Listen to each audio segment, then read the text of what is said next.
자, 이번 시간에는 클러스터링에 대해서 알아보겠습니다.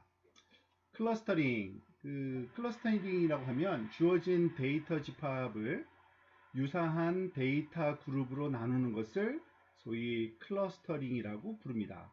그리고 이렇게 나누어진 유사한 데이터 그룹을 클러스터라고 부르죠. 우리나라 말로 하면은 군집화 그리고 군집이라고도 얘기할 수 있습니다. 이런 클러스터링 작업에는요, 학습을 위한 훈련 자료가 필요하지 않습니다. 그 얘기는 무슨 말이냐면, 이 다음에 바로 설명될 건데요. 그러니까 어떠한 데이터가 어느 그룹에 속해 있다라는 정보가 필요하지 않다는 얘기입니다. 그래서 특별히 이러한 종류의 학습을 비지도 학습, unsupervised learning의 한 방법이라고 보통 얘기를 합니다. 자, 그걸 이해하기 위해서는 우리가 지도학습과 비지도학습이 무엇을 얘기하는지 또 이해를 해야겠죠?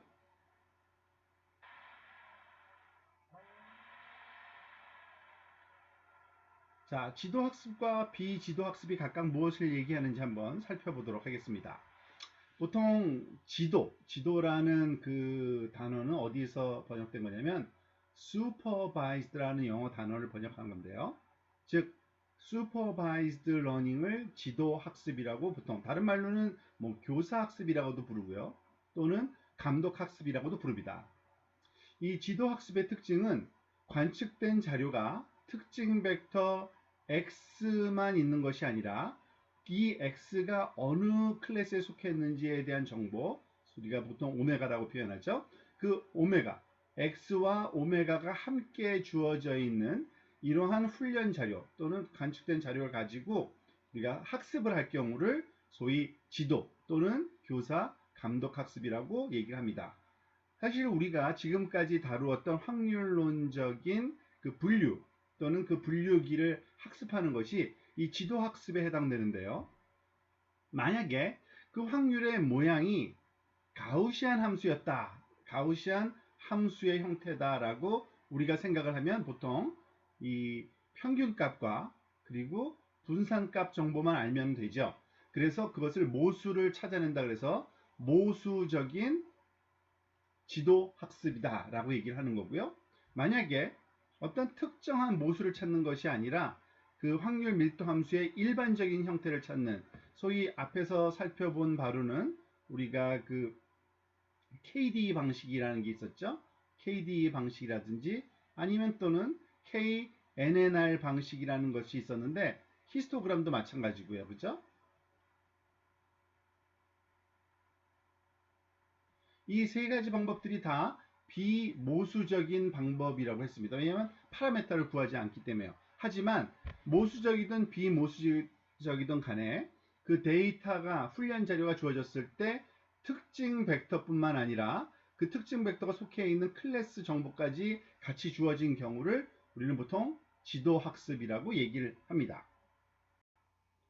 그에 반해서 비지도 학습이라는 것도 있습니다. 지금 우리가 살펴보려는 클러스터링 방법이 소위 비지도 학습, 다른 말로는 비교사 또는 무감독 학습이라고도 부르는 unsupervised learning인데요. 주어진 데이터가 특징 벡터들의 집합만 주어져 있는 겁니다.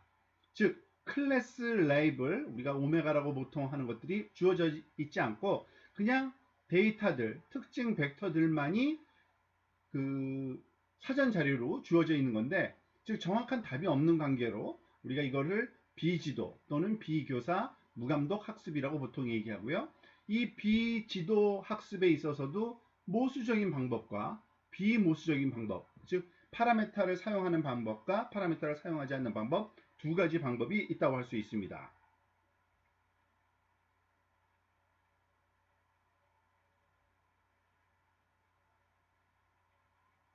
이와 같은 그 비교사 학습이 그 유용한 경우가 언제인가를 좀 살펴볼 필요가 있는데요. 의외로 많이 있습니다.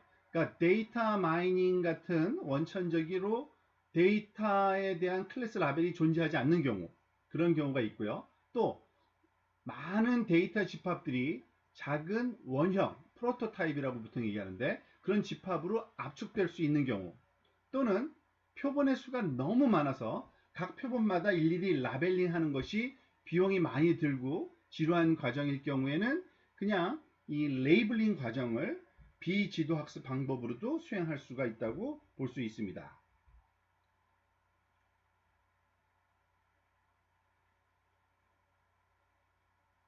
자, 그러면은 이 비지도 학습의 두 가지 접근법에 대해서 한번 살펴보도록 하겠습니다.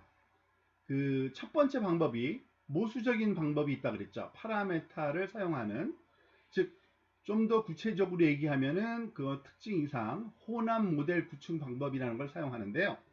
그 주로 가우시안을 또 사용합니다. 즉 가우시안을 사용하는 것이 아니라 여러 개의 가우시안이 합해져서 그 데이터가 만들어졌다는 가정하에 그 여러 개의 가우시안의 어떤 그 크기를, 우리가 각각의 크기를 추측한다고 할까요?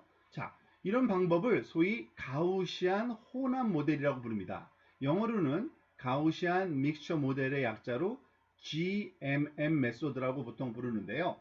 그 아래 보이고 있는 이 그림과 마찬가지로, 즉 수평축상에 붉은색 원과 초록색 원, 파란색 원들이 있는데 이것이 주어진 데이터입니다. 이와 같이 주어진 데이터들이 어떤 특정한 클래스에 속한 것이 정보가 전혀 없을 때, 데이터들로만 주어져 있을 때, 이 데이터들은 과연 어떠한 가우시안 함수들로부터 나온 자료들의 합의일까라고 생각하는 거죠. 즉 예를 들어서 이 붉은 부분은 이와 같이 붉은색 커브, 이러한 가우시안 함수의 그 특징을 갖는 그러한 클래스의 확률 밀도로부터 만들어졌을 거라고 가정을 할 수 있고요.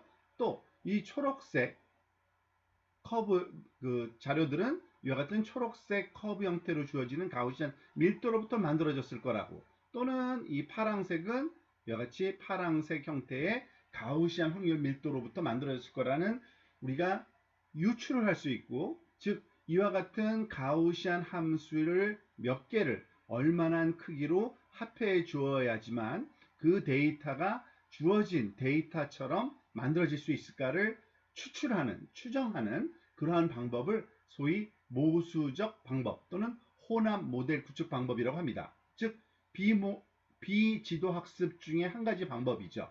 지금 이거는 1차원적인 그런 그 데이터의 경우이고요. 이 아래에 보면은 좀 2차원적인 경우도 우리가 생각을 할 수 있겠죠.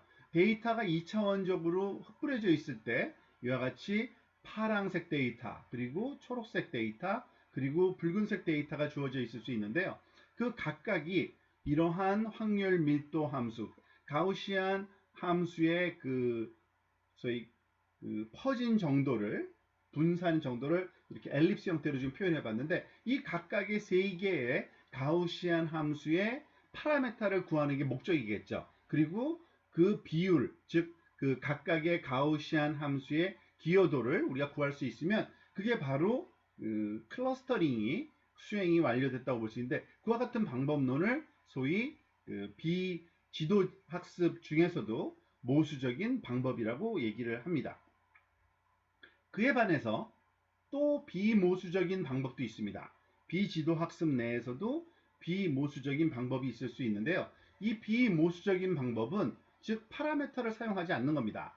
즉 데이터에 대한 어떠한 가정도 하지 않고 그냥 정해진 어떤 수의 클러스터, 즉 군집의 개수를 미리 정해놓고서 그 군집에 맞도록 데이터를 구분해내는, 즉 분류하는 그런 방법, 그것이 바로 군집화 클러스터링 방법인데, 결국에는 그 파라메타 최후 추정과 아주 밀접한 관계가 있긴 합니다.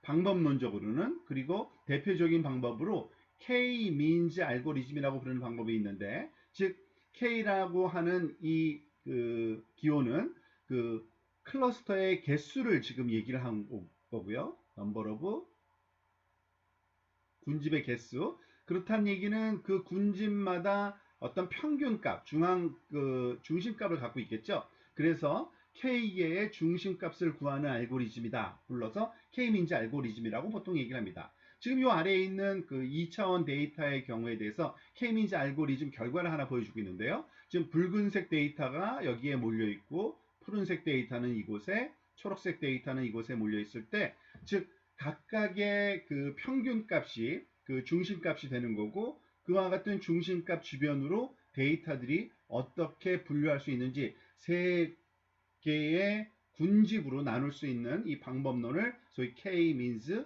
알고리즘이라고 합니다.